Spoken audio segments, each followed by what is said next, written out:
The chamber was the size of a small moon. Ambassador Thomas Reed stood at the entrance, his simple gray suit looking almost ridiculous against the grandeur that surrounded him. The Galactic Council headquarters stretched before him in every direction. Massive pillars of living crystal rose toward a ceiling that opened directly into space itself. Stars burned overhead, visible through a transparent dome that had been constructed before Earth's dinosaurs had learned to walk. Seated in rising tiers that spiraled up into the darkness were the representatives of 842 species. Some were enormous, their bodies taking up entire sections of the chamber. Others were so small that Thomas could barely see them without the magnification screens that floated throughout the room. There were beings of light, beings of shadow, creatures that existed partially in dimensions Thomas could not perceive. 842 species, controlling over 50,000 worlds, the greatest governing body in the known universe, and they had summoned humanity to answer for its crimes. Thomas walked forward, his footsteps echoing in the sudden silence. Every eye, every sensor, every perceptive organ in the chamber was focused on him. He was the first human to ever stand in this place, the first representative of his species to face the judgment of the galaxy. In his left hand, he carried a leather briefcase. In his right, folded neatly, was a newspaper. High Chancellor Morvax rose from the central platform. The creature was ancient beyond human comprehension, its crystalline body scarred by conflicts that predated Earth's formation. When it spoke, translation devices rendered its words into every language known to exist. Human Ambassador, you stand before the Galactic Council on charges of aggressive expansion, technological theft, and violation of 17 different treaties you were never informed of. The evidence has been reviewed. The testimony has been heard. Thomas said nothing. He simply stood there, newspaper in hand, waiting. By a vote of 791 to 47, with 4 abstentions, this council has determined that humanity represents an unacceptable threat to galactic stability. A murmur passed through the assembly. Species that had fought wars against each other for millions of years now nodded in agreement. Humanity was dangerous. Humanity had to be stopped. This council hereby declares a state of total war against the species known as humanity. Your colonies will be destroyed. Your homeworld will be sterilized. Your genetic material will be purged from all records. You have been granted the traditional opportunity to speak before sentence is carried out. Thomas looked up at the 842 species arrayed above him. He looked at High Chancellor Morvax. He looked at the stars burning through the dome overhead. Then he smiled. It was not a pleasant smile. It was the smile of a man who had been waiting for exactly this moment. Thank you, High Chancellor, he said, his voice calm and clear. Before you begin your war, I wonder if I might share something with you. A small piece of human culture. Nothing important, really. Just today's newspaper. He unfolded the paper and held it up. The translation devices immediately rendered the headline visible. To every species in the chamber. Galactic Council votes to declare war on humanity. Full timeline of events on page 3. Date on the newspaper was 4 days. Old, 4 days before the vote had been cast. 4 days before. The council had even assembled. The chamber exploded into chaos. 6 months earlier. Thomas Reed had been a history professor at a small university in Vermont. He taught classes on ancient civilizations and spent his weekends reading in his garden. He had never been important. He had never been special. He had certainly never imagined standing before the rulers of the galaxy. Then the representatives from Earth's government had arrived at his door. They told him he had been selected for a diplomatic mission. They told him he would be representing humanity before the Galactic Council. They told him that he could not prevent what was about to happen. His only instruction was simple, Deliver the newspaper at the right moment. Thomas had asked questions, of course. He had demanded explanations. But the answers he received only raised more questions. Humanity, they told him, was different from other species. Not stronger, not smarter, different in a way that the galaxy had never encountered before. Humans could see the future, not perfectly, not completely, but throughout human history, there had been people who dreamed of things that had not yet happened, people who felt certainty about events that had not occurred, people who experienced moments of impossible knowledge, knowing what was coming before it arrived. For thousands of years, humans had dismissed these experiences as superstition, coincidence, wishful thinking. They were wrong. Deep beneath the mountains of Colorado, in a facility that appeared on no maps and existed in no official records, Director Anna Cole watched the events unfold through sensors that should not have existed. Around her, 300 men and women sat in perfect stillness, their minds linked by technology that humanity had developed in absolute secrecy. They were the seers, humans whose temporal abilities had been identified, trained, and enhanced until they could perceive the flow of time itself. They had seen this moment coming for decades. They had watched the Council's deliberations play out in visions and dreams. They had known about the war before the Council itself had decided to wage it, and they had prepared. Phase 1 complete, Anna said quietly. The ambassador has delivered the message. The Council knows we were expecting them. On the screens before her, she watched the chaos spreading through the Council chamber. 842 species, suddenly uncertain, suddenly afraid. How had the humans known? What else did they know? What did this mean? High Chancellor Morvax was demanding answers. Security forces were mobilizing. Emergency protocols were being activated across the entire galactic network. But it was too late. The first move had been made. Anna turned to the man standing beside her. Admiral Victor Kane commanded Earth's secret defense fleet, ships hidden in locations the Council had never thought to look. He had spent 30 years preparing for a war he hoped would never come. They will attack, he said. They have no choice now. We have shown them we know things we should not know. They will try to destroy us before we can use that knowledge. Anna nodded. I know. We have seen it. And we have seen what comes after. She pulled a folder from her desk and handed it to him. Inside was a list of every species in the Galactic Council. Next to each name was a date. Some were in the past. Some were in the future. All of them were marked with a single word, KNOWN.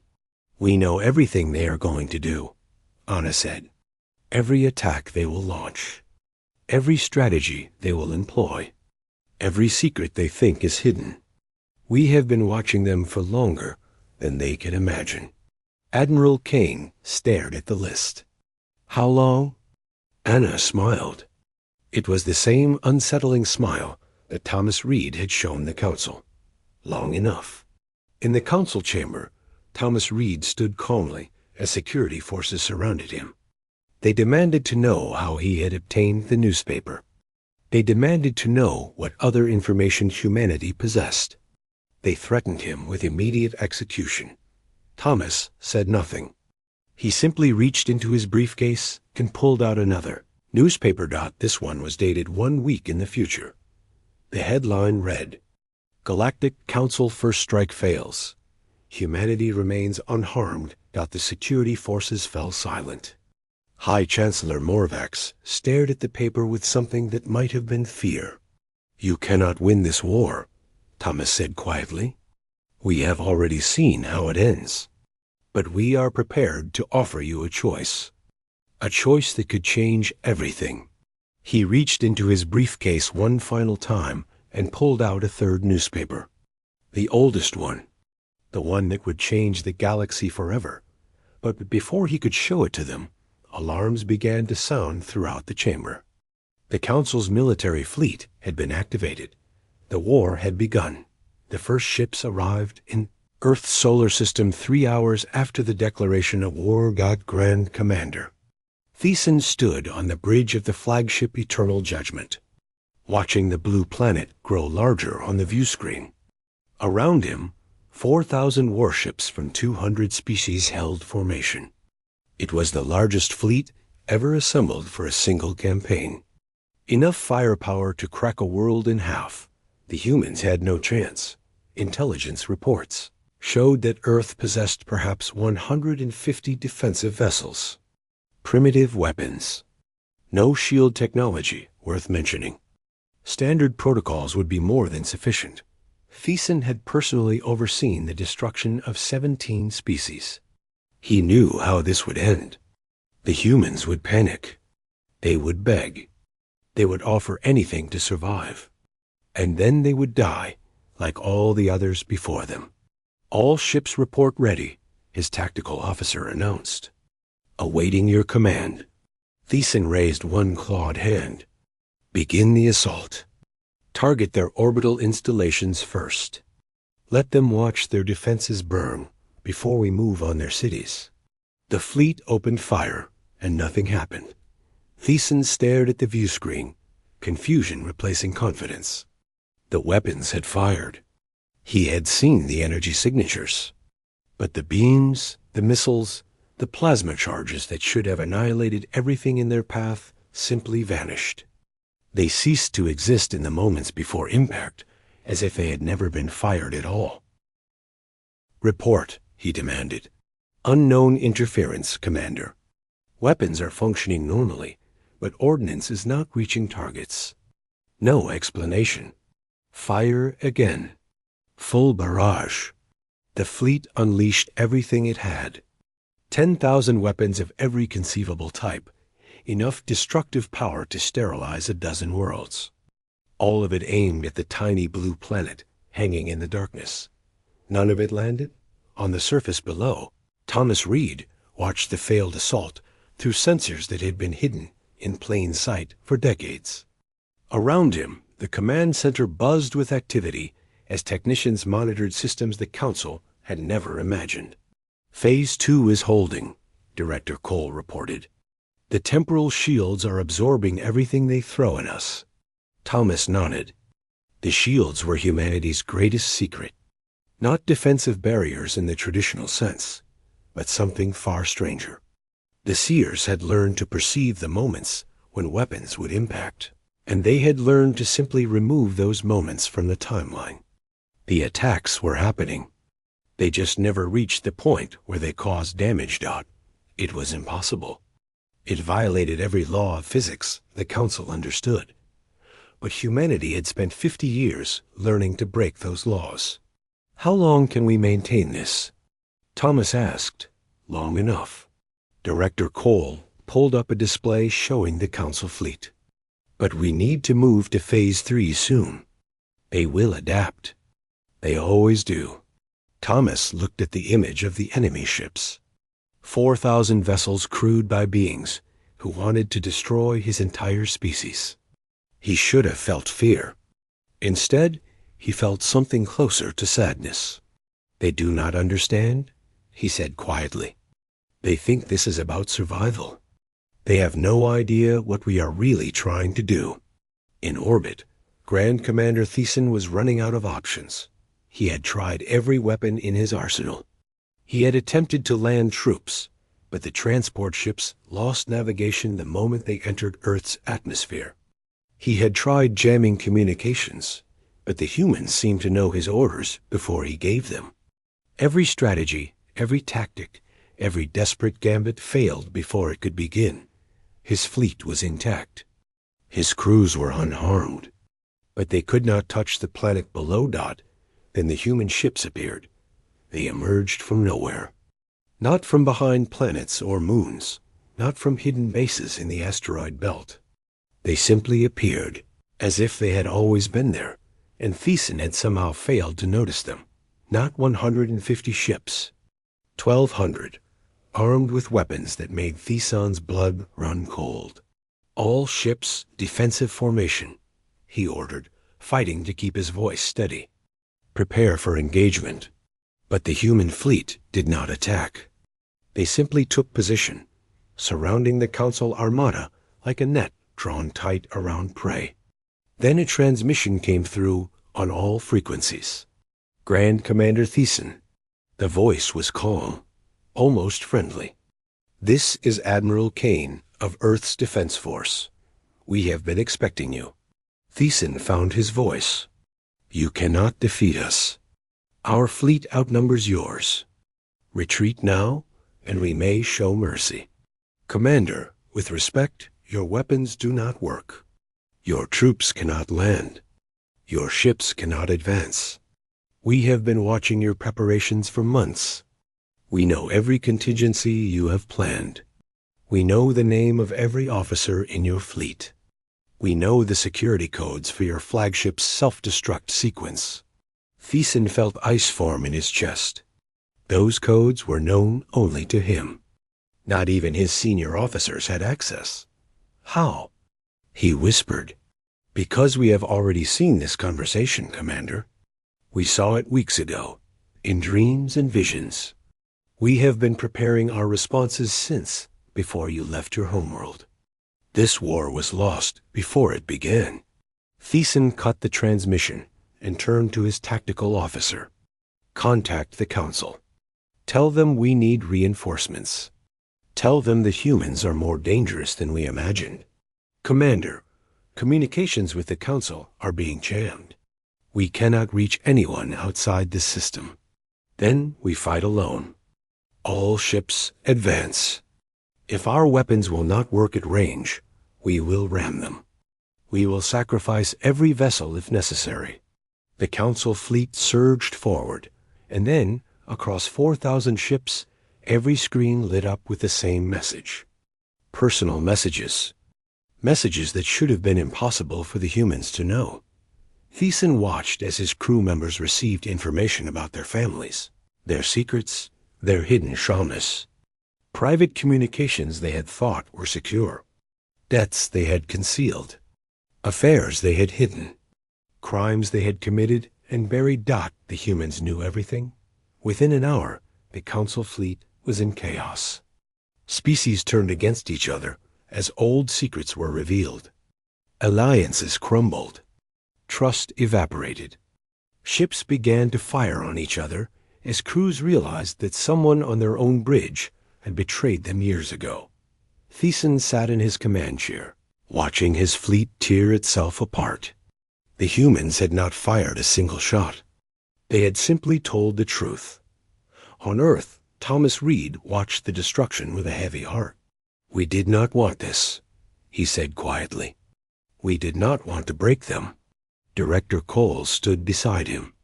"We did what was necessary. It would have killed us all. I know. But there should have been another way. There was not. We saw every possibility. This path leads to the future we need. The other paths lead only to darkness." Thomas turned away from the screens. "What happens now? Now we show them what we have really been building. Now we give them a choice." She handed him another newspaper. This one was dated 50 years in the future. Thomas read the headline and felt something shift inside him. Hope, perhaps. Or maybe just the weight of knowing what was to come. "They will never believe this," he said. "They do not have to believe it. They just have to see it. Once they see it, everything changes." In the Council chamber, High Chancellor Morvax received word of the fleet's failure. 842 species watched in silence as the reports came in. Their greatest military force defeated without a battle. Their secrets exposed. Their plans rendered worthless. And still the human ambassador stood in the center of the chamber, holding a newspaper no one had dared to take from him. "You cannot win," Thomas said, his voice carrying to every corner of the vast room. "But you can choose. We are offering you something no species has ever offered before. A partnership. A future. A chance to become something greater than you have ever imagined." High Chancellor Morvax stared at the human with something new in its ancient eyes. Fear. What are you? It asked. Thomas smiled. We are what you could become, if you are brave enough to try. He held up the newspaper dated 50 years in the future. The headline read, Galactic Unity Achieved. Era of Peace Begins. This is not a threat, Thomas said. This is an invitation. The council fell silent. And for the first time in its billion-year history, it did not know what to do next. The oldest being in the galaxy had a name that could not be spoken in any human language. The council called it simply the Elder. It existed as pure energy, a consciousness that had formed in the first moments after the universe began. It had watched the first stars ignite. It had witnessed the birth of the first life. It had seen empires rise and fall across billions of years. Nothing surprised the Elder anymore. Nothing had, for longer than most species had existed, until now. The Elder floated at the highest tier of the council chamber, observing the chaos below. 842 species were arguing, accusing, threatening. The human ambassador stood calmly in the center of it all, newspapers clutched in his hand, waiting. The Elder reached out with senses that perceived the fabric of reality itself. It examined the human, trying to understand what it was seeing. And for the first time in 4 billion years, the Elder felt something it had forgotten was possible. Surprise. The human was not merely standing in the present moment. Parts of his consciousness existed in the past and future simultaneously. He was experiencing time in a way no species the Elder had ever encountered could achieve. He was not predicting the future. He was selecting it. The Elder descended through the chamber, past the arguing representatives, past the security forces, past High Chancellor Morvax. It stopped directly in front of Thomas Reed. You are changing causality, the Elder said. Its voice was ancient, carrying harmonics that made lesser beings tremble. You are reaching through time and collapsing probability around desired outcomes. This should not be possible. Thomas looked up at the energy being without fear. And yet here we are. How long have your people possessed this ability? We have always had it. Every human who ever lived. We simply did not understand what it was until recently. The Elder processed this information. Your species is young. You have existed for barely 200,000 years. How could you develop a capability that species billions of years old have never achieved? Thomas smiled, that same unsettling smile that had disturbed so many in this chamber. We think differently than you do. You see time as a river, flowing in one direction. We see it as an ocean. We have learned to swim. Show me. Thomas reached into his briefcase. He pulled out papers, photographs, documents spanning centuries of human history. He spread them on the floor before the Elder. Leonardo da Vinci, he said, pointing to a sketch. 500 years ago, he drew machines that would not be invented for centuries. Everyone assumed he was simply a genius imagining possibilities. He pointed to another document. Nikola Tesla. He claimed ideas came to him in visions, complete designs for technologies that should have been impossible. He said he could see them working before he built them. More papers. More images. Every major leap in human history was preceded by someone who knew what was coming. Scientists who dreamed of discoveries before making them. Leaders who sensed danger before it arrived. Artists who painted futures that came true. The Elder studied the evidence. These could be coincidences. Pattern matching after the fact. Thomas shook his head. We thought so too. For thousands of years. Then we learned to test it. To measure it. To enhance it. He pulled out one final document. A photograph, black and white, clearly very old. It showed a crowd of people in what appeared to be 19th century clothing. London, 1889, Thomas said. Notice anything unusual? The elder examined the image. It took several seconds, but then it saw. In the crowd, barely visible, was a face. A face that did not belong. Modern features. Modern hairstyle. Modern expression. That is you, the elder said. Not me specifically. One of our seers. We have learned to do more than see the future. We have learned to walk through it. To visit moments that have already happened. To gather information from across time itself. The elder was silent for a long moment. This changes everything. Yes, Thomas agreed. It does. Far below, on Earth, Director Cole monitored the conversation through sensors that should not have existed. Around her, the seers sat in perfect stillness, their minds spread across time. They were watching the council chamber in the present. They were observing the fleet's retreat in the near future. They were examining events decades and centuries ahead, tracking the branching paths of possibility. One of the seers spoke. His name was Marcus Webb, though in this state he was barely aware of his own identity. His consciousness existed in 1,000 moments simultaneously. The elder is beginning to understand, he said, his voice distant. It sees what we can do. It is frightened. Director Cole nodded. Can it stop us? No, it could have once. Millions of years ago. But it made choices that closed those paths. Now there is only the future we have selected. And the council? Marcus was quiet for a long moment. They will resist. Some of them. The fear is too strong. They have spent so long destroying threats that they cannot imagine another way. How many will resist? Enough to matter. Not enough to win. Director Cole pulled up the tactical display. The Council's shattered fleet was retreating, but new forces were already being mobilized across the galaxy. Thousands more ships. Millions of soldiers. Weapons that could destroy stars. They will try to overwhelm us, she said. They think if they bring enough force, our abilities will not matter. They are wrong, but they will not learn that until they try. In the council chamber, High Chancellor Morvax had finally restored order.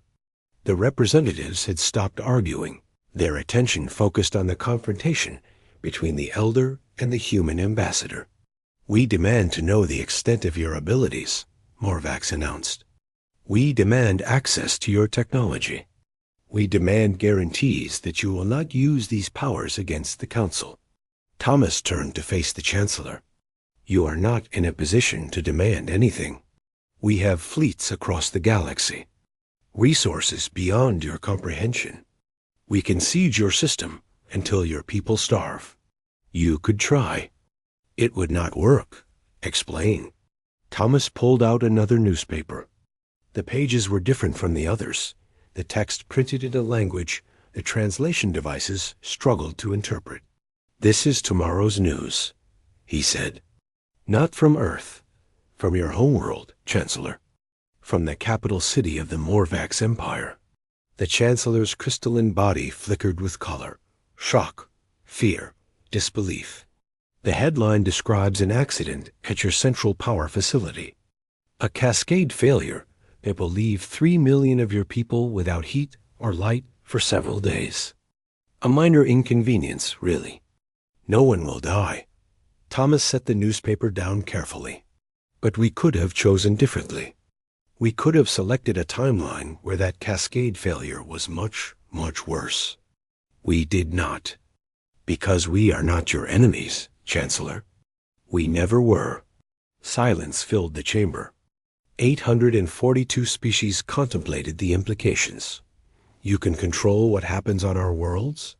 One representative asked. From this distance? We can influence probability. We can select which possibilities become reality. And yes, we can do it anywhere, across any distance. Time and space are connected in ways you have not yet discovered. When you learn to see time, you learn to see everything. The elder spoke again. You could have destroyed us. From the moment we declared war, you could have eliminated every species in this chamber. Why did you not? Thomas looked at the ancient being with something like compassion. Because that is not the future we want. We have seen what happens when one species dominates all others. It leads nowhere worth going. We want partners, not subjects. Allies, not slaves. And if we refuse? Thomas was quiet for a long moment. Then we will wait. We are patient. We know how this ends. Eventually, you will understand. Eventually, you will choose differently. We have seen it. How can you be certain? Thomas smiled. Because we have already been to that future. And we know what you decide. The elder turned to High Chancellor Morvax. The ancient being's form shifted, colors flowing through its energy matrix like thoughts made visible. I have examined the human, it said. I have verified his claims. What he says is true. They can see time. They can change it. They could destroy us if they wished. Then what do we do? Morvax asked. The elder was silent for a long moment. Then it said something that no being in the council chamber had ever heard it say before. I do not know. And in that moment, for the first time in its billion-year history, the Galactic Council realized it was no longer the most powerful force in the universe. Humanity was. The Council's response came 3 days later, 20,000 ships from every corner of the galaxy converged on Earth's solar system. It was the largest military force ever assembled in the history of known space. Warships the size of small moons. Planet crackers capable of shattering worlds. Weapons that could destabilize stars. Fleet, Admiral Goran of the combined forces, stood on the bridge of the command ship Absolute Will, watching Earth grow larger on his screens. He was older than most civilizations, a veteran of campaigns that had reshaped galactic borders. He had seen species beg for mercy. He had granted none. The humans, he had been told, possessed dangerous abilities. They could see the future. They could neutralize weapons. They had somehow defeated Grand Commander Theson's fleet without firing a shot. Goran did not care. No ability can stand against sufficient force, he said to his staff. The humans may be clever. They may have tricks we have not seen before. But they are one species, confined to one system. We are the galaxy itself. He raised one massive hand. All ships, prepare for coordinated assault. Every weapon, fired simultaneously. If their defenses can stop 10,000 attacks, let them try to stop 10 million. The fleet advanced. On Earth, Director Cole watched the approaching armada through sensors spread across the solar system. Around her, the seers had been working without rest for days, their minds straining against the weight of holding so many timelines in focus. We cannot stop this attack the same way we stopped the last one, Marcus Webb said, his voice exhausted. There are too many variables. Too many weapons. The probability field is too complex. Director Cole nodded. I know. That is why we are not going to stop it. Marcus looked at her with concern. If those weapons reach Earth, they will not reach Earth, but they will fire. And when they do, the galaxy will see what we have really been building. Thomas Reed stood in the council chamber, surrounded by representatives who watched him with a mixture of fear and hatred. They had kept him there as a prisoner, though he had not resisted. He seemed perfectly content to wait. High Chancellor Morvax approached him. Your world is about to die, human. Admiral Goran commands the greatest fleet ever assembled. Whatever tricks your people used before will not work against this force. Thomas smiled. You are correct. They will not work. Then why do you smile? Your species will be extinct within hours. Because you still do not understand what we are. You see us as a threat to be eliminated. You have not considered that we might be something else entirely. What else could you be? Thomas looked at the Chancellor with something that might have been pity. We could be the answer to a question your species has been asking for a very long time. A question every species asks eventually. What question? Is this all there is? This endless cycle of growth and conquest and destruction. This eternal competition for resources and power. Is this all existence has to offer? The Chancellor's crystalline form flickered with confusion. I do not understand. You will soon. In the space around Earth, Admiral Goron gave the order. 20,000 ships opened fire simultaneously. 10 million weapons of every sea. Unseeable type, all aimed at the human homeworld. Enough destructive power to shatter a dozen planets. Enough force to end any civilization. The weapons did not vanish this time. They flew true, streaking toward Earth in a wave of light and fire. And then they stopped, not slowed, not deflected. Stopped, frozen in space, motionless, as if time itself had simply decided to take a breath. Admiral Goron stared at his viewscreen. Report. What is happening? Unknown, Admiral. Our weapons have ceased moving. All of them. Simultaneously. That is impossible. Yes, Admiral, it is. On the bridge of every ship in the fleet, screens flickered and changed. The tactical displays were replaced by images. Not from cameras or sensors. From somewhere else entirely. The images showed the future.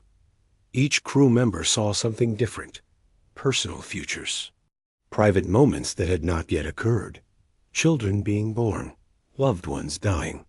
Moments of triumph and tragedy that lay years and decades ahead, but woven. Through all of these personal visions was something larger. A shared image that every being in the fleet saw together. Earth changed. Earth surrounded by structures that defied comprehension. Ships from every species in the galaxy, arriving not for war, but for something else. A gathering. A celebration. A moment of unity that seemed impossible. And at the center of it all, a message, written in a language older than any species currently alive. We have been waiting for you. Admiral Goron tore his eyes from the vision. It is a trick. An illusion. Continue the assault. Admiral, the weapons are still frozen. We cannot control them. Then ram them. Advance the fleet. If we cannot destroy them from a distance, we will do it personally. The ships moved forward. The crews followed orders despite what they had seen. Discipline held, barely, but as the fleet approached Earth, they encountered something that made them stop entirely. Ships. Human ships, yes, but not just human ships. Mixed crews. Alien beings serving alongside humans, wearing unfamiliar uniforms, speaking languages that did not exist yet. Ships from species that were currently members of the Council, crewed by beings who did not recognize the flag of the Galactic Council, and all ships from the future. Admiral, Goron's blood ran cold. Scan those vessels. Identify their origin. Admiral, the readings make no sense. The ships register as being from multiple time periods. Some match our current technology. Others are centuries more advanced. They should not be able to exist in the same space. The lead ship of the future fleet moved forward. Its commander appeared on Goron's screen. The being was humanoid, but not human. Its features were a blend of several species, as if genetic barriers that currently existed had been dissolved. Admiral Goron, the being said, "My name is Commander Solace. I represent the Unified Galactic Alliance, established in what you would call the year 2247. I have been authorized to speak on behalf of our founding members." Goron found his voice. "This is impossible. You cannot be from the future. And yet here I am. As are my ships. As are the weapons currently frozen between your fleet and Earth." Solace smiled. The humans did not stop your attack, Admiral. We did. We came back to make sure this moment happened exactly as it needed to. Why? What do you want? We want you to understand something that took our ancestors generations to learn. The war you are fighting is unnecessary. The threat you believe humanity represents does not exist. What humanity offers is not conquest or destruction. It is evolution. Goran shook his head. Evolution cannot be forced. No, it cannot. That is why we are not forcing anything. We are offering a choice. You can continue this attack. You can destroy Earth and every human in existence. We will not stop you. But you said you froze our weapons. We did. To give you time to see what we showed you. The visions were real, Admiral. Every one of them. The futures you saw are possible. Probable even if you make the right choices. But they are not guaranteed. On the screen behind Solace, images appeared. Two futures, side by side. One showed destruction. War spreading across the galaxy. Species after species falling to conflict and chaos. The Council tearing itself apart. Civilizations collapsing. Darkness claiming everything. The other showed something else. Unity, growth, species working together instead of against each other. The barriers between worlds dissolving. Something new being born. Both of these futures exist, Solace said. Both are possible. The weapons we froze can still fire. The war you declared can still happen. But know this. If you choose destruction, you will lose more than Earth. You will lose everything you could have become. Admiral Goran stared at the two futures.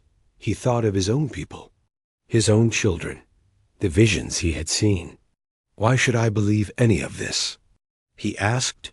Commander Solace nodded to someone off-screen. A moment later, another figure appeared. It was Admiral Goran himself. Older, changed, but unmistakably him. Because I remember standing where you stand now, the older Goran said. I remember the choice you face. And I remember what happened when I made the right one. The younger Goran could not speak. Choose wisely, his older self said. Everything depends on it. In the council chamber, Thomas Reed watched the events unfold through a small device hidden in his pocket. He saw the future fleet. He saw the frozen weapons. He saw the Gorans facing each other across time. It is working, he said quietly. They are beginning to understand. High Chancellor Morvax moved closer. What is happening out there? What are your people doing? We are showing them the truth. The future is not fixed. It branches and changes based on the choices we make. But some futures are better than others. Some futures are worth fighting for. And what future do you want? Thomas turned to face the Chancellor. In his hand was one final newspaper. One he had been saving for this exact moment. The same future everyone wants, he said. One where our children live to see something better than we did. He handed the newspaper to Morvax. The headline was simple. 5 words that would change the galaxy forever. Humanity joins the Galactic Council.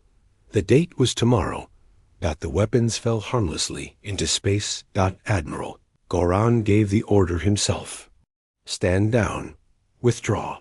The war was over before it had truly begun. 20,000 ships retreated from Earth's solar system. The future fleet vanished, returning to whatever time they had come from, leaving behind only the memory of what might be. The frozen weapons, released from their temporal prison, drifted away into the void. In the council chamber, 800. And 42 species watched their displays in stunned silence. The greatest military force in galactic history had been defeated without a single shot fired in anger. The humans had won a war by refusing to fight it. High Chancellor Morvax stood at the central platform. The newspaper Thomas Reed had given them clutched in crystalline fingers. Tomorrow's date. A headline that seemed impossible just hours ago. Humanity joins the Galactic Council. This cannot happen, one representative called out. We declared war on them. We tried to destroy their world. They cannot simply join us as if nothing occurred. Thomas Reed stepped forward. Why not?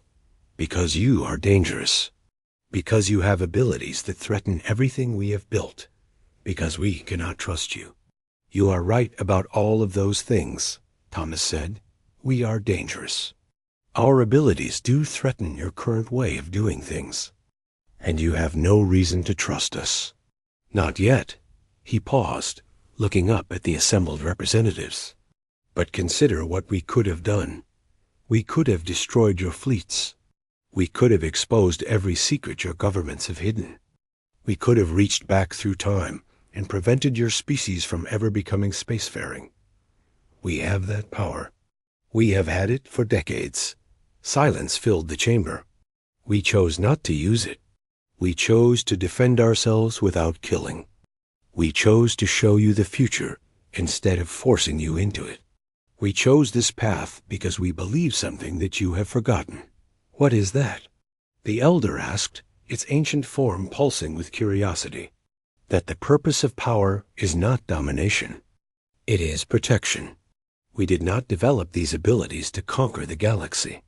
We developed them to survive long enough to share them with you. A murmur passed through the assembly. Confusion, disbelief, and something else in some of the representatives. Hope.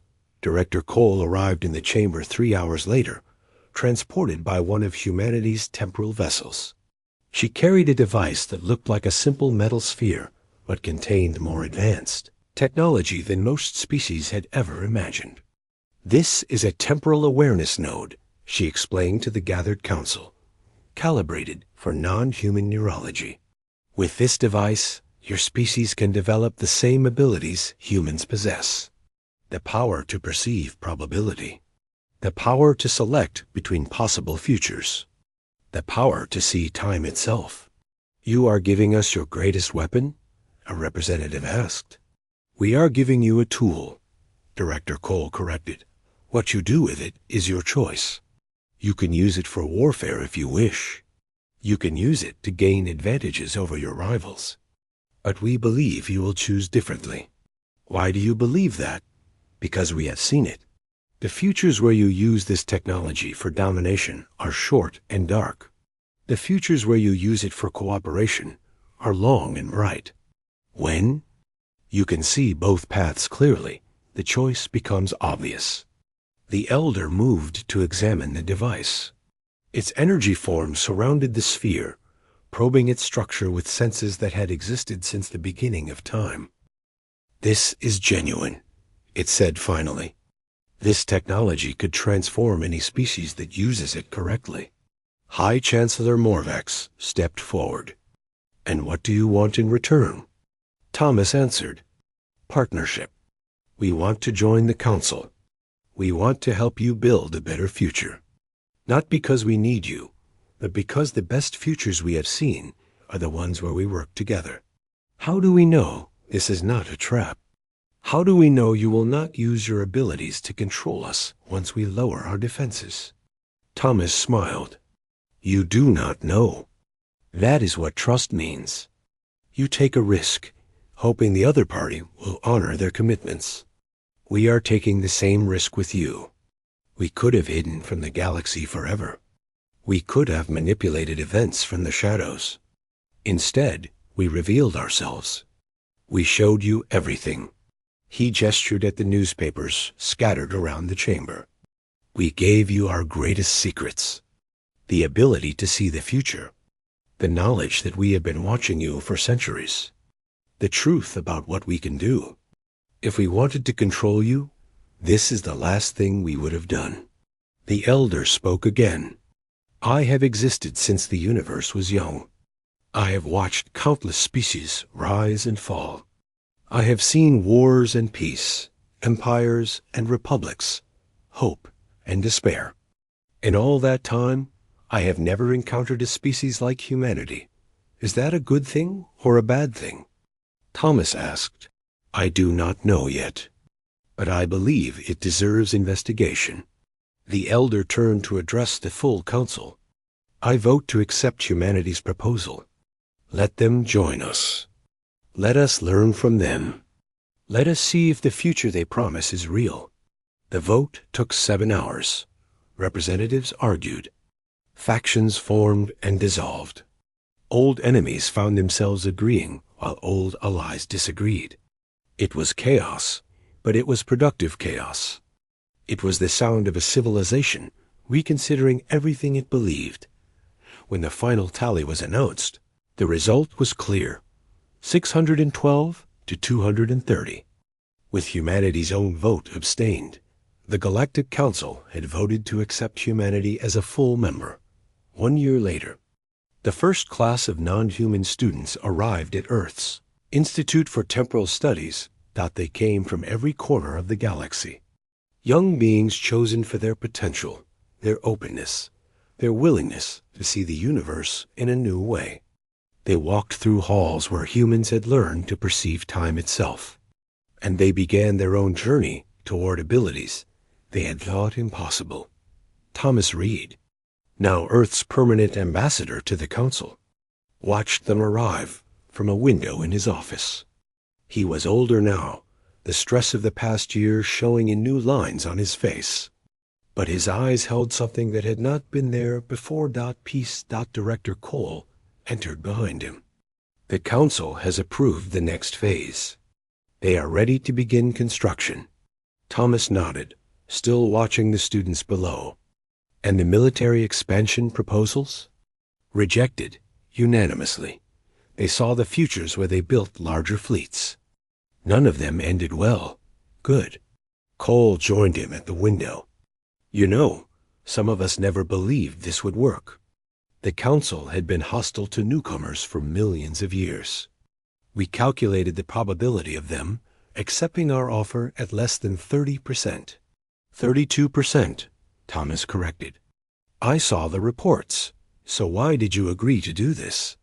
Why risk everything on such uncertain odds? Thomas was quiet for a long moment. Then he reached into his pocket and pulled out a folded newspaper. Old, yellowed, the same newspaper he had shown the elder in the council chamber. Because someone gave me this a very long time ago, he said, before I understood what it meant, before I knew what I would become. Cole took the paper. She unfolded it carefully, reading the headline, Galactic Unity Achieved. Era of Peace Begins. Who gave you this? An old man I met when I was 12 years old. He was walking through my hometown, looking at things no one else could see. I asked him what he was doing. He smiled and handed me this newspaper. What did he say? He said that one day I would understand. He said that the future is not something that happens to us. It is something we build, one choice at a time. And he said that no matter how dark things seem, there is always a path toward the light. Thomas took the newspaper back, folding it carefully. I did not understand then. I am not sure I fully understand now. But I know this. The future is not written in stone. It is written in the choices we make today. The Council chose to accept us. We chose to forgive them for the war they tried to wage. And together, we are choosing to build something better than either of us could have built alone. Cole nodded slowly. And the old man who gave you the newspaper? Thomas smiled. I never saw him again, but I have seen pictures of him. In archives, in historical documents. Always watching, always waiting. Who was he? Thomas turned to face her. According to our records, his name was Thomas Reed. He was born in Vermont in 1982. He became a history professor, then an ambassador, then something else entirely. Cole stared at him. That is impossible. Impossible is just another word for things we have not learned to do yet. He looked out the window one final time. Below, the students from across the galaxy were gathering, beginning their journey toward abilities that would change them forever. The future is already happening, Thomas said quietly. We just have to be patient enough to let it arrive. Far above Earth, In orbit around the moon, construction had begun on something vast, a structure that defied easy description. It would take decades to complete, and when it was finished, it would serve as a monument to everything humanity and the Council were building together. They called it the Archive of Tomorrows, a library of possible futures, a museum of choices not yet made, a reminder that the future is not a destination, but a journey. And standing at its foundation, carved into metal that would last for millennia, were words that Thomas Reed had written himself. We saw the darkness. We chose the light. May those who come after us remember what was possible when we stopped being afraid. The stars burned overhead, unchanged and eternal. But down below, something new was being born, a future worth fighting for, a future worth choosing, a future that had always been waiting, just out of sight, for someone brave enough to reach for it. And in the end, that someone was everyone.